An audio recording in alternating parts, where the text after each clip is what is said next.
Assalamualaikum warahmatullahi wabarakatuh. Waalaikumsalam. Alhamdulillahilladzi arsala rasulahu bil huda wa dinil haqq liyudhhirahu 'alad dini kullih wa kafaa billahi shahida.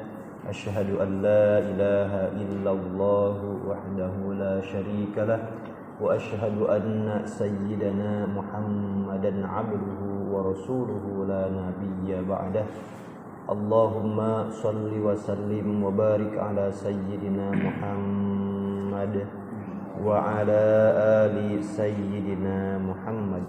Rabbi shrah li sadri wa yassir li amri wahlul 'uqdatam min lisani yafqahu qawli, amma ba'du. Para bapak jamaah Masjid Al-Fatah yang saya hormati, pertama-tama marilah kita panjatkan puji syukur kehadirat Allah Subhanahu wa taala. Alhamdulillah kita semua masih diberikan limpahan rahmat dan nikmat oleh Allah Subhanahu wa taala, terutama nikmat iman dan nikmat Islam serta nikmat kesehatan sehingga kita bisa melaksanakan sholat subuh berjamaah. Mudah-mudahan setiap sholat kita, setiap sujud kita senantiasa diterima oleh Allah Subhanahu wa ta'ala. Amin Allah ya rabbal alamin. Para bapak yang dirahmati Allah, terlebih dahulu kita bacakan surat Al-Fatihah. Beberapa hari ini Allah sedang menguji negara kita dengan berbagai macam bencana, wabah, kemudian meninggalnya para ulama.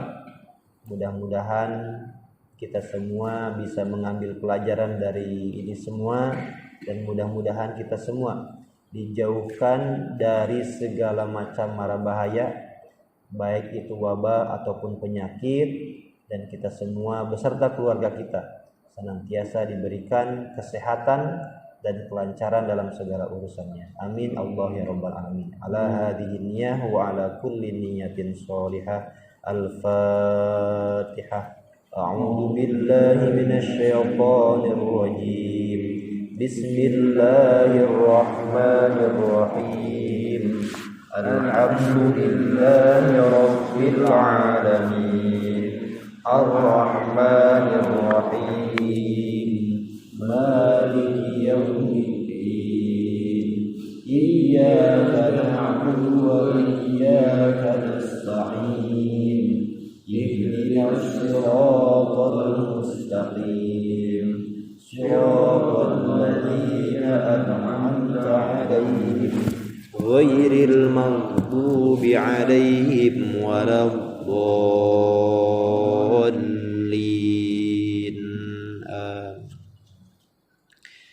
Para bapak yang dirahmati Allah, kita lanjutkan kajian tafsir subuh ini.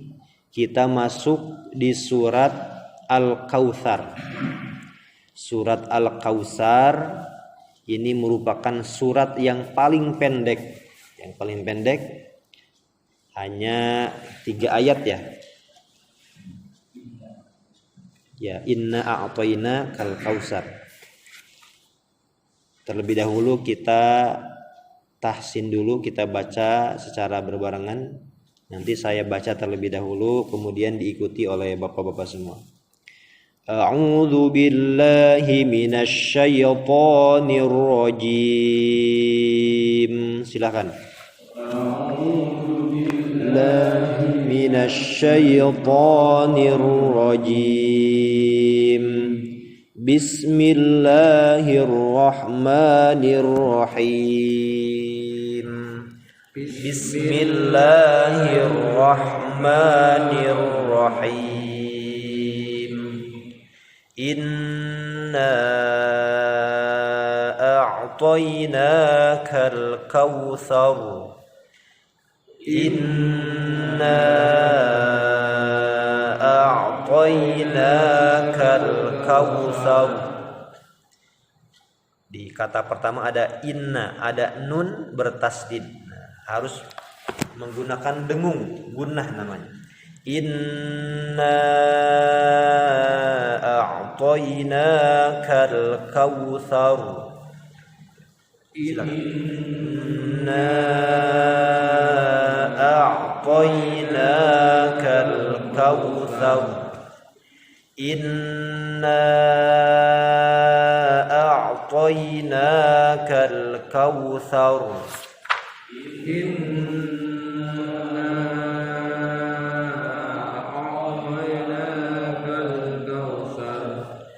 Fasalli li rabbika wanhar. Fasalli li rabbika wanhar. Terkadang kita sering menjumpai kesalahan di ayat kedua. Fasollinya, li-nya dibaca pendek.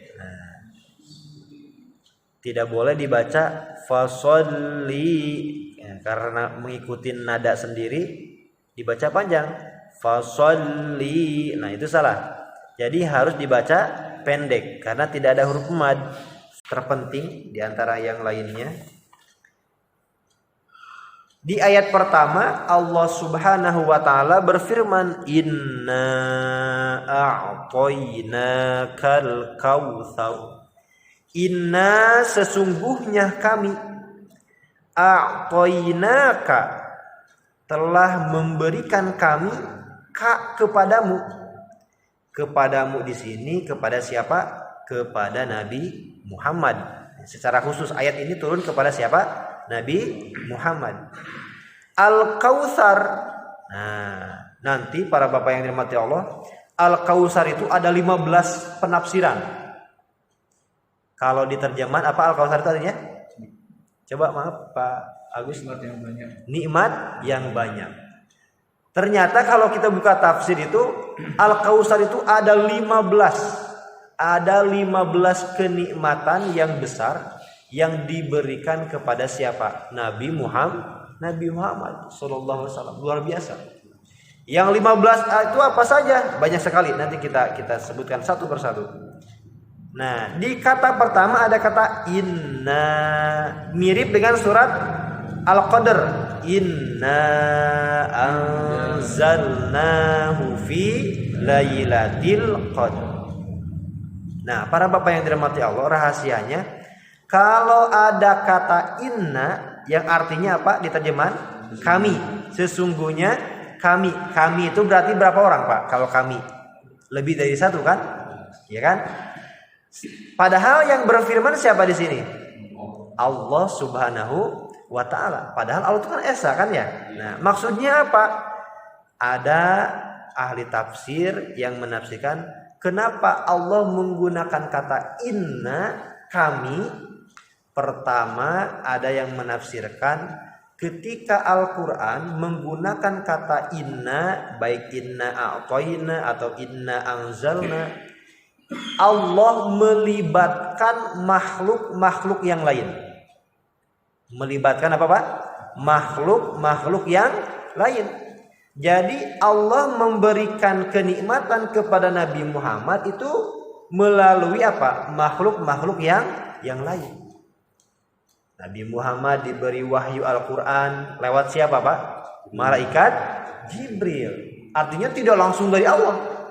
Dari Allah sebelum ke Nabi Muhammad disampaikan terlebih dahulu ke malaikat Jibril. Makanya bahasanya kami. Gitu, ya kan? Inna, contoh, inna anzalnahu fi lailatul qadar. Sesungguhnya kami turunkan Al-Quran pada malam Lailatul Qadar. Jadi ketika Allah menurunkan wahyu kepada Nabi Muhammad tidak seorang diri. Artinya tidak hanya Allah melibatkan makhluk yang lain. Banyak sekali lafaz inna.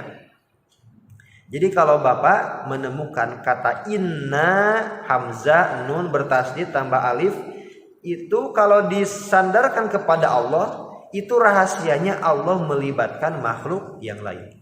Satu lagi contoh, inna khalaqnakum min dzakarin aw untha. Contoh misalkan Allah menciptakan manusia, itu kan, dari kalangan laki-laki dan perempuan. Coba perhatikan Pak. Ketika Allah menciptakan manusia, Ketika Allah menciptakan manusia, Bapak lahir, saya lahir.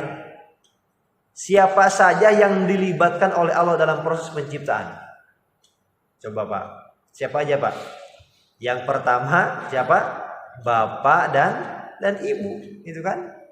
Kalau kita manusia biasa, selain Siti Maryam, selain Nabi Adam, itu kan? Jadi yang dilibatkan oleh Allah proses penciptaan kita itu siapa? Ada bapak kita, ada ibu kita. Bahkan Allah melibatkan malaikat Jibril pada usia kandungan 4 bulan istri kita. Allah mengutus malaikat Jibril untuk apa? Meniupkan ruh, kan? Meniupkan ruh ke janin istri kita. Artinya yang dilibatkan oleh Allah siapa saja? Bapak, ibu, kemudian malaikat. Seperti itu. Itu rahasianya. Jadi apabila kita menemukan kata inna dalam Al-Quran, nah Allah melibatkan makhluk-makhluk yang lain. Itu yang pertama. Yang kedua, a'toinaka. A'toinaka artinya kami berikan kepadamu, atau telah kami berikan kepadamu. Nah, sedikit nih agak mendalam, Pak. A'toina itu dari kata a'to. A'to itu artinya memberi. Dalam bahasa Arab biasanya a'to itu memberi tapi sedikit.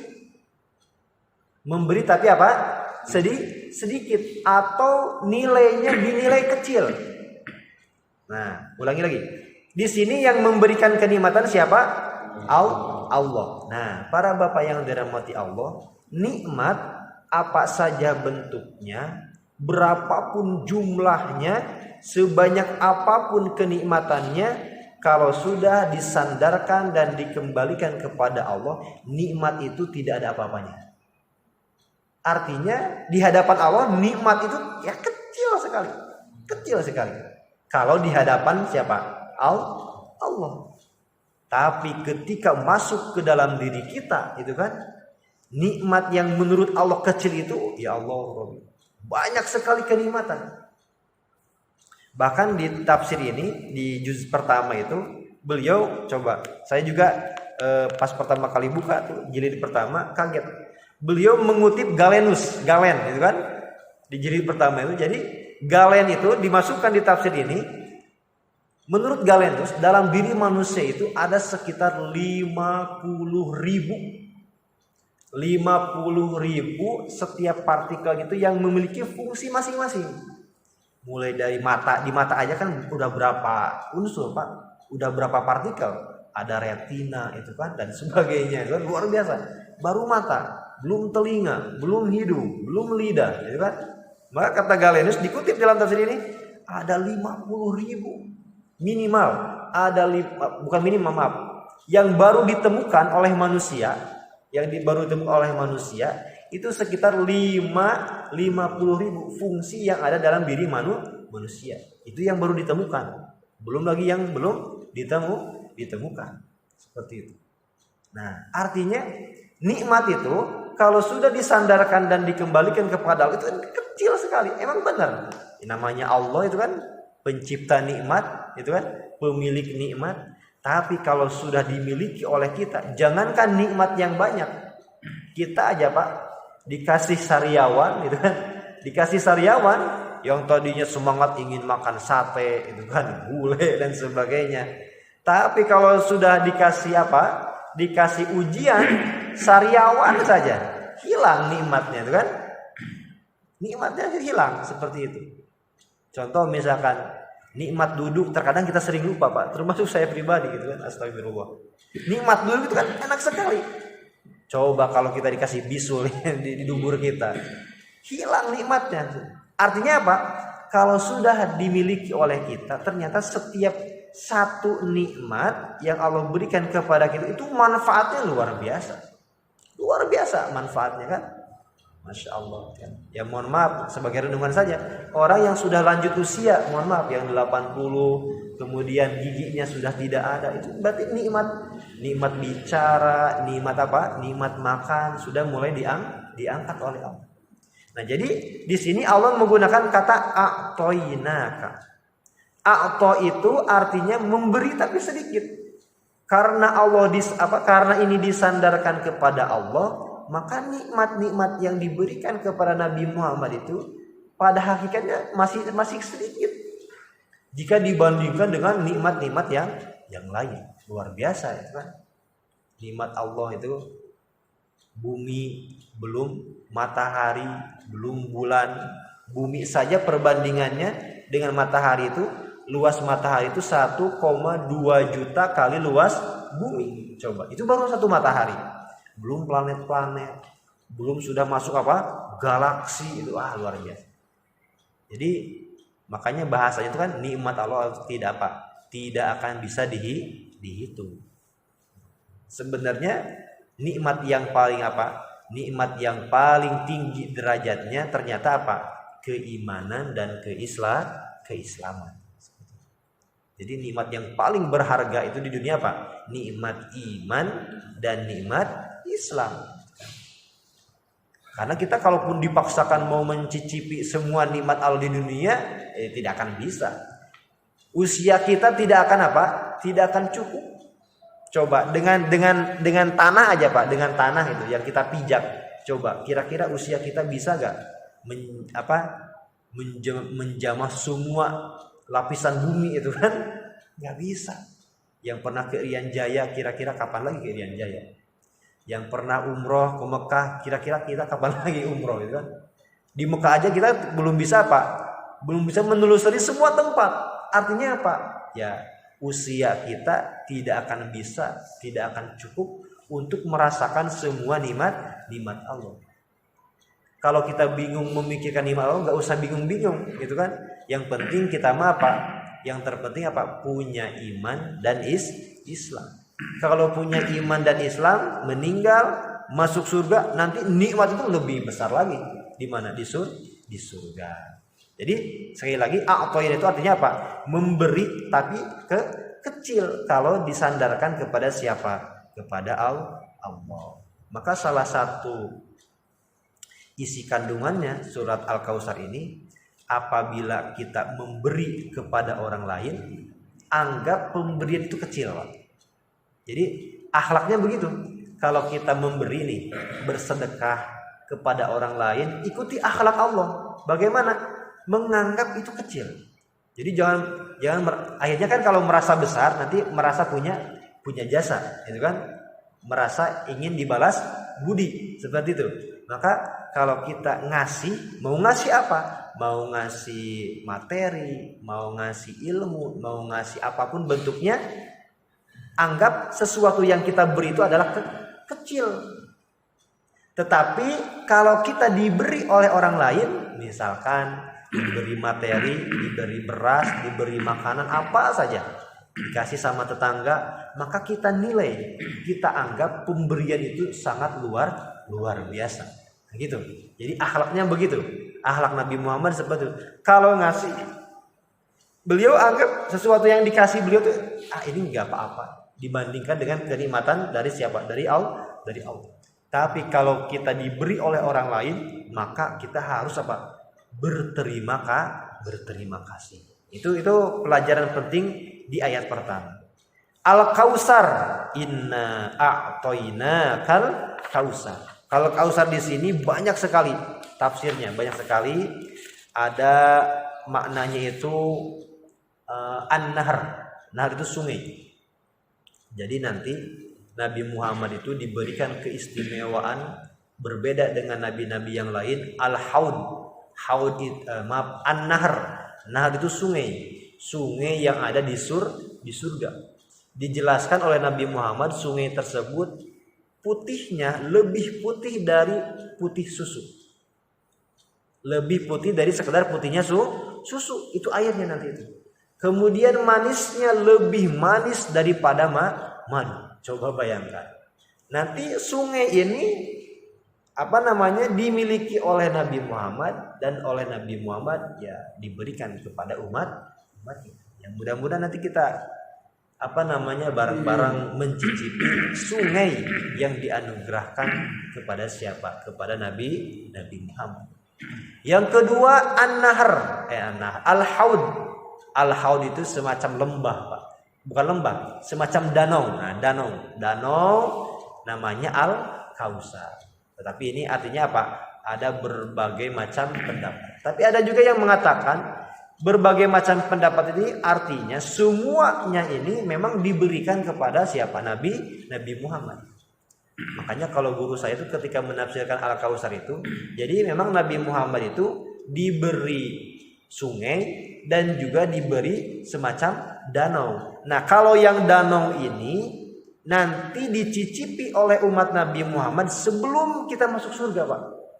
Jadi kalau nahar itu, kalau sungai tadi itu sudah di dalam surga, kalau haud ini masih belum di surga. Ketika dalam proses hari kiamat. Kan diceritakan hari kiamat itu kan matahari begitu panasnya berkali-kali lipat itu kan dibandingkan dengan sekarang. Artinya orang itu merasa kehausan, capek, berkeringat luar biasa. Maka untuk menghilangkan dahaga tersebut Nabi Muhammad diberikan apa? Danau yang bernama Danau Al-Kausar. Seperti itu. Masih banyak lagi. Ada yang dimaksud Al-Kausar itu kebaikan-kebaikan yang banyak. Makanya terjemahannya itu kan nikmat yang banyak. Karena memang Rasulullah luar biasa diberikan anugerah oleh Allah. Al-Quran juga termasuk Al-Kausar dalam tafsir ini. Al-Kausar. Pengikut Nabi Muhammad merupakan pengikut yang terbanyak disebut Al-Kausar. Itu. Jadi penafsiran Al-Kausar itu sampai ke 15 pendapat. Termasuk juga anak-anaknya Nabi Muhammad yang berjumlah 7. Nanti kita akan bahas di ayat setelahnya. Inna a'tayna kal kausar fasholli li rabbika wanhar. Fasholli maka kemudian sholatlah. Kalau diterjemahan apa? Pak Agus maaf. Maka laksanakanlah sholat. Nah, laksanakanlah sholat. Fasholli li rabbika. Fasholli li rabbika bagi Tuhanmu atau kepada Tuhanmu. Wanhar dan berkorbanlah. Nah, para bapak yang dirahmati Allah, pelajaran yang kita ambil dari ayat kedua. Apabila kita diberikan nikmat oleh Allah, maka segeralah fasholli li rabbika wanhar. Laksanakanlah sholat dan berkurbanlah. Nah, di sini ada huruf fa, Pak. Fasholli. Jadi fasol itu dua kata, Pak. Dua kata. Ada fa kemudian sholli. Fa itu artinya maka. Dalam bahasa Arab ini sedikit mendalam, nggak apa-apa pengetahuan. Dalam bahasa Arab itu ada 3 huruf yang memang memiliki arti yang sama, mirip. Ada fa, ada wa, ada fa, ada summa. Wa itu artinya dan Pak artinya dan. Fa itu artinya maka, summa juga artinya maka. Nah, bedanya fa dengan summa, gitu kan? Summa dalam surat apa ya contohnya ya? Alhaqumut. Ya, summa kalla saya lamun itu kan. Nah, summa itu artinya apa? Maka. Nah, kemudian perbedaan fa dengan summa itu kan, kalau fa itu jaraknya dekat. Kalau summa makanya kan terjemahnya kemudian jaraknya jauh. Seperti kita nanti akan mengetahui alam kubur kan agak masih lama kan, dalam arti dalam jarak hitungan waktu kita kan masih lama. Kalla saufata lamun summa kalla saufata lamun. Berbeda dengan fa. Kalau fa itu jaraknya apa? Dekat. Maka ketika kita mendapatkan nikmat dari Allah, segeralah melaksanakan sholat. Jadi sholat di sini sebagai bentuk apa? Rasa syukur kita kepada siapa? Kepada Allah. Coba kita lihat Pak, nikmat kita masing-masing yang sudah punya rumah itu kan, punya istri, punya anak, mungkin punya cucu itu kan, punya tanah, punya mobil, punya penghasilan, kemudian anak-anak kita sehat, anak-anak kita bisa diarahkan. Itu kan kenikmatan Pak ya? Kenikmatan, itu kan? Yang sempat sakit, alhamdulillah disembuhkan. Itu kenikmatan. Maka surat Al-Kautsar ini mengingatkan saya pribadi, mengingatkan kita semua, ketika kita mendapatkan nikmat maka bersegeralah tunaikan sholat. Sebenarnya ini konteksnya sholat Idul Adha, tetapi kita ambil secara umum, apabila kita mendapatkan nikmat segeralah melaksanakan sholat. Bahkan ada yang mengatakan maksud sholat ini bersyukur. Kenapa menggunakan kata sholat? Karena sholat itu Pak, ibadah sholat itu adalah bentuk rasa syukur yang paling lengkap. Syukur itu kan bisa dengan hati, gitu kan? Kita mengagumi kekuasaan Allah, mengagumi nikmat-nikmat yang Allah berikan. Itu kan hati kan perbuatannya kan. Kemudian diucapkan dengan lisan, alhamdulillah. Kemudian, kalau sholat itu semuanya ada Pak. Jadi kalau kita sholat, gitu kan, sholat yang 5 waktu ataupun sholat sunnah, itu kita bersyukur secara sempurna hakikatnya. Lisan mengucapkan, memuji Allah, subhana rabbiyal azimi wa bihamdi, gitu kan? Kemudian anggota badan kita bergerak, ada ruku, ada i'tidal, atau ketika sujud. Hati juga kita ingat kepada siapa? Kepada Allah. Jadi sholat ini merupakan bentuk rasa syukur yang paling sempurna. Semua anggota badan ada, gitu kan? Kalau alhamdulillah kan cuma lisan saja kan. Misalkan habis makan, alhamdulillah nikmat, gitu kan? Lisan kan. Tetapi kalau sholat Pak, kalau sholat itu semua anggota badan baik dohir dan batin bersyukur kepada siapa? Kepada Allah. Makanya itu tadi salah satu ibadah yang paling pokok itu kan ibadah sholat. Bahkan di antara ibadah yang lain, sholat itu ibadah yang paling sering kita jumpai. Seperti itu. Bahkan kalau kita banding-banding Pak ya, sholat 5 waktu dengan kenikmatan dari Allah kan jauh berbanding jauh sekali kan. Coba sholat, kalau katakanlah sholat kita 10 menit aja waktu. Sholat duhur 10, asar 10, bahkan mohon maaf jarang yang 10 menit itu kan. Paling lama juga 7 menit gitu kan. Ambillah kata 7 menit aja. 7 menit kali 5, 35 menit. Coba bayangkan.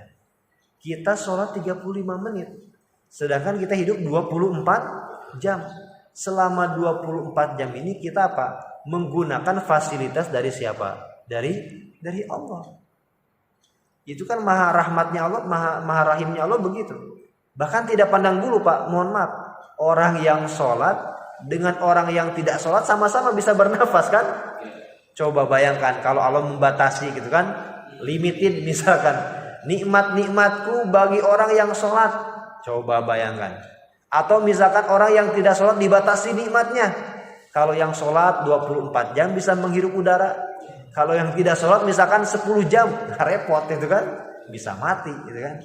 Tapi Allah sangat maha penyayang. Hanya saja orang yang tidak sholat di dunia nanti tidak bisa mencicipi nikmat-nikmat yang ada di surga. Ini baru di dunia Pak, baru di dunia. Di surga luar biasa lagi. Perbandingannya itu 1 berbanding 99. Jadi Rasulullah pernah bersabda, Allah itu melimpahkan rahmat sebanyak 100. Yang 1 baru diturunkan di mana? Di dunia. Yang 99 masih ditangguhkan. Nanti akan Allah limpahkan di surga. Coba bayangkan Pak. 1 kenikmatan itu rasanya sudah luar biasa. Nikmat nikah itu kan, nikmat beristri, nikmat punya anak, ya Allah, apalagi anak masih kecil-kecil itu kan, lucu-lucu nikmat lihat anak itu kan, itu nikmat sekali. Nikmat makan, luar biasa. Apalagi kalau di surga, luar biasa. Kalau tidak salah saya pernah menyampaikan, di surga itu Pak, salah satu macam nikmatnya itu, di surga itu la yasma'una fiha lagwaw wala ta'sima. Di surga itu tidak ada ucapan yang membuat kita tidak nyaman. Mohon maaf kan kalau kita misalkan berbicara tegas atau keras ke orang lain, bisa jadi ada yang tersinggung, ada yang enggak kan? Kalau di surga itu tidak ada. Tidak ada rasa iri, itu kan? Misalkan Bapak punya mobil itu kan? Misalkan Mercedes-Benz itu kan dengan seri yang tertinggi. Saya melihat, saya tidak akan punya rasa iri sedikit pun, Pak. Ya mau iri bagaimana, tinggal minta kepada siapa? Kepada Allah. Itu di surga. Bahkan di surga itu, Pak, sifat cemburu istri kita dicabut oleh Allah. Coba bayangkan kalau Bapak sekarang naik mobil atau naik motor sama perempuan itu kan, yang lain yang bukan istri kita, di depan istri kita, coba bayangkan. Masuk ke kamar, masuk ke rumah, bagaimana responnya? Itu kan seperti itu. Di surga itu rasa cemburu dicabut, Pak. Jadi kalau sekarang kita punya istri kita nanti jadi ratunya di surga. Kemudian ditambah oleh Allah bidadari. Minimal 100 memegang Pak kita. Coba bayangkan. 100 bidadari. Nah, istri kita itu tidak akan cemburu sama bidadari tadi. Coba bayangkan. Rasa cemburu dicabut oleh Allah. Karena yang ada di surga itu nikmat semua. Kalau di dunia nikmatnya terbatas. Kita naik mobil, sehebat apapun, secanggih apapun, seempuk bagaimanapun itu kursi mobil, jarak 2 kilo, 3 kilo mulai pegal itu kan, berubah posisi. Itu kenikmatan di dunia terbatas. Kita doyan durian gitu kan, makan durian 5 kilo, kira-kira bagaimana responnya kan? Kalau di surga tidak ada batasnya, Pak. Di surga tidak ada batasnya. Luar biasa. Jadi para Bapak yang dirahmati Allah, maka nikmat yang paling mulia yaitu apa? Nikmat iman dan nikmat Islam. Kalau sudah punya iman dan Islam, semua nikmat nanti di surga akan kita apa? Akan kita coba, akan kita gapai. Dan ternyata Pak, di surga itu, ini sebagai pengetahuan, ternyata nikmat yang paling tinggi di surga itu bukan bidadari, itu kan? Bukan makan anggur, makan buah-buahan, makan makanan. Ternyata nikmat yang paling tinggi itu apa? Ketika berhadapan dengan siapa? Dengan Allah. Ternyata seperti itu, Pak. Ya, sebagai ilustrasinya aja, sebagai ilustrasi, Pak. Kita misalkan uang banyak, misalkan punya istri, punya anak, punya rumah sehat semua. Tiba-tiba ada masalah, gitu kan? Tiba-tiba ada masalah. Semua kenikmatan tuh hilang, gitu kan? Semua kenikmatan hilang. Maka ketika, ya mohon maaf, mungkin diantara kita pernah yang mengalami sholat khusyuk sekali. Itu kan nikmatnya luar biasa. Apalagi sampai meneteskan air mata, itu kan luar biasa. Makanya kenikmatan yang paling tertinggi nanti di surga itu apa? Kenikmatan ketika kita menghadap siapa? Allah Subhanahu wa Ta'ala. Para Bapak yang dirahmati Allah, masih banyak kandungan surat Al-Kautsar ini. Jadi ayatnya pendek tetapi isi kandungannya cukup banyak. Insya Allah ayat terakhir kita bahas di pekan selanjutnya, supaya kita tidak terlalu nalar kita, karena memang masih banyak isi kandungan surat Al-Kautsar. Jadi yang pertama mungkin nilai yang penting kita ambil, kalau kita memberi kepada orang lain, maka kita anggap, kita nilai pemberian kita itu belum ada apa-apanya, dibandingkan dengan apa? Bagaimana sahabat Abu Bakar bersedekah, kan? Bagaimana sahabat Utsman bersedekah, apalagi Siti Khadijah sampai habis hartanya di jalan apa? Di jalan dakwah kepada Allah. Jadi kalau kita memberi, anggap pemberian itu tidak ada apa-apanya. Tapi kalau kita diberi oleh orang lain, maka kita anggap pemberi ini merupakan sebuah apa? Sebuah kemuliaan. Bahkan guru-guru saya itu kalau diberi oleh orang lain, Pak, misalkan kita sowan nih sama kiai, misalkan ngasih sarung gitu kan, itu dicium, Pak, dicium itu pemberiannya itu akhlaknya begitu, perlu kita praktekkan. Jadi nanti orang senang gitu kan, kalau kita dikasih apa gitu sama orang lain, dicium di depan mereka, dicium sebagai apa? Sebagai ta'adub atau berakhlakul karimah, seperti itu. Nah, yang kedua, kita ini setiap hari, setiap menit mendapatkan kenikmatan dari Allah. Mengingatkan saya pribadi, kita harus bersegera bersyukur kepada Allah dengan ibadah-ibadah yang bisa kita laksanakan. Para bapak yang dirahmati Allah, demikian yang bisa saya sampaikan. Mudah-mudahan bermanfaat khusus bagi saya pribadi, umumnya kita semua. Hadanallah wa iyyakum ajmain. Wassalamualaikum warahmatullahi wabarakatuh. Waalaikumsalam.